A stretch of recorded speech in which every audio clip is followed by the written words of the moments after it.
Ojalá, ilusión compartida, deseo vivo, esperanza que convoca voluntades.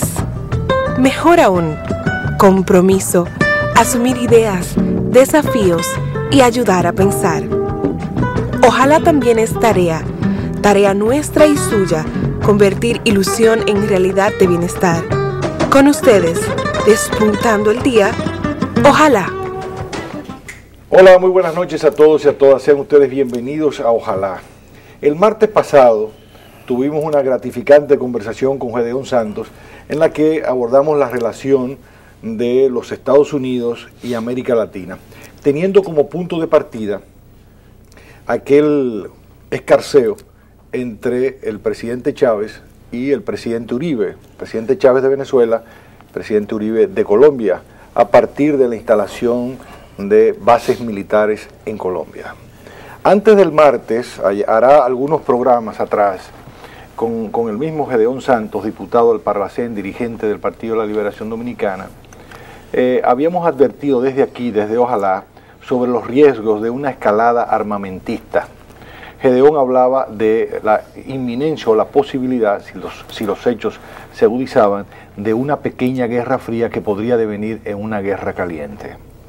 Hablamos en ese entonces sobre hechos muy concretos, no especulaciones nuestras desde aquí de Ojalá, sino de las noticias que recogían las grandes agencias de información sobre la compra de armamento por parte de Venezuela y sobre todo de Brasil, que había adquirido armamento llegando hasta adquirir submarinos o encargar submarinos a Francia, no así a los Estados Unidos.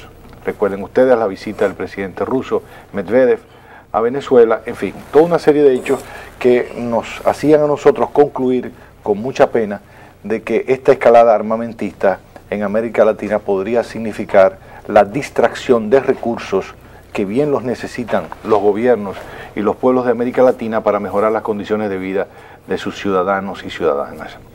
Pero el martes pasado la conversación quedó un poco trunca, de manera que nos comprometimos ante ustedes a continuarla hoy jueves. Pero hoy tenemos además venimos con un refuerzo de altos quilates, no un bateador designado, sino todo un cuarto bate, que es Rafael Sánchez Cárdenas. De manera que donde dejamos el tema lo vamos a retomar. Don Rafael, le agradecemos su presencia por aquí para ver cómo pulimos las aristas de este tema, que está muy interesante y de gran actualidad. Un refuerzo de las águilas ibaeñas, ¿verdad? Bueno, sí, de las águilas que están teniendo problemas, ¿no? Hay problemas. Sí, No digan eso, es Rosa. No, por favor. Sí. León, tienes la palabra, arranca y entonces después podemos seguir con Rafael. Sí. Bueno, Estados Unidos inmediatamente elige a Obama. En América Latina sentimos aires de cambio. Sí. Todos tuvimos la esperanza, albergamos la esperanza de que iba a haber una política, digamos, de nuevo trato hacia América Latina. Como todos sabrán, Estados Unidos olvidó a América Latina.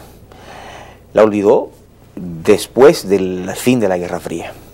Durante la Guerra Fría, por supuesto, tenía su presencia, pero era una presencia fundamentalmente en función de sus intereses en particular. Y bajo esa influencia, América Latina, podemos decir que no logró un desarrollo amplio como en sus economías, porque la Guerra Fría hacía hincapié en las políticas de seguridad nacional y en políticas militares.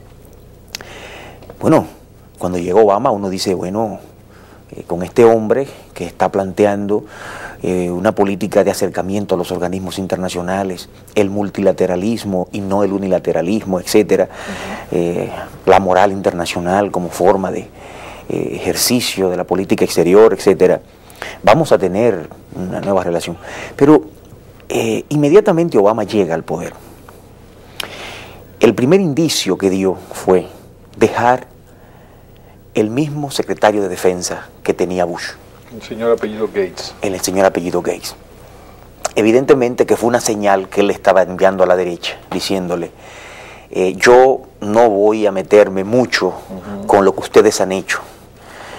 Yo voy a meterme en mis políticas internas y voy a dejar que ustedes me ayuden, para usar unas comillas. Parecía razonable, ¿verdad? En ese momento parecía razonable porque, bueno, para hacer una transición que no fuera brusca, que no fuera agresiva, bueno, podía serlo un personaje, un personero de la gente de Bush. Sin embargo...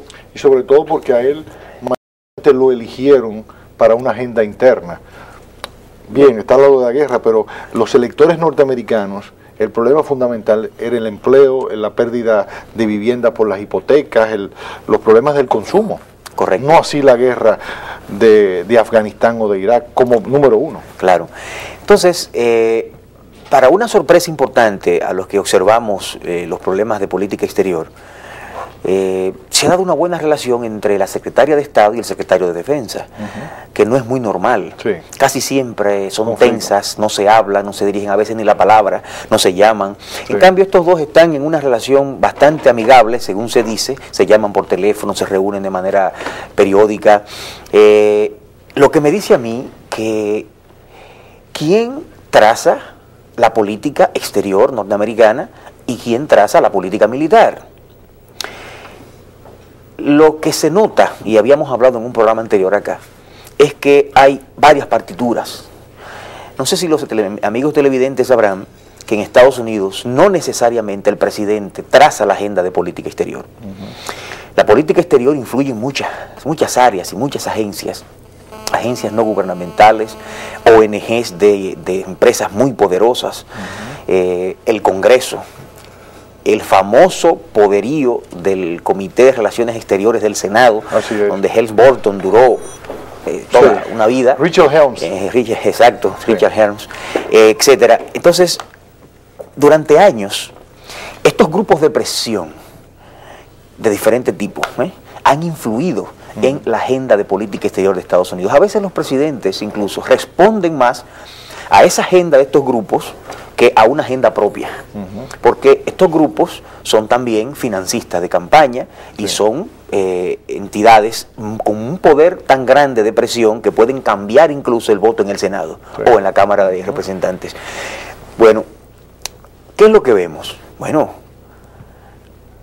América Latina superó la Guerra Fría. Entramos a una nueva era. Se suponía que iba a ser de prosperidad y que Estados Unidos iba a ayudarnos a esa prosperidad. Eso implica financiamientos, apertura de mercados, transferencias tecnológicas. Y uno se pregunta, ¿dónde está esa agenda en la política del presidente Obama?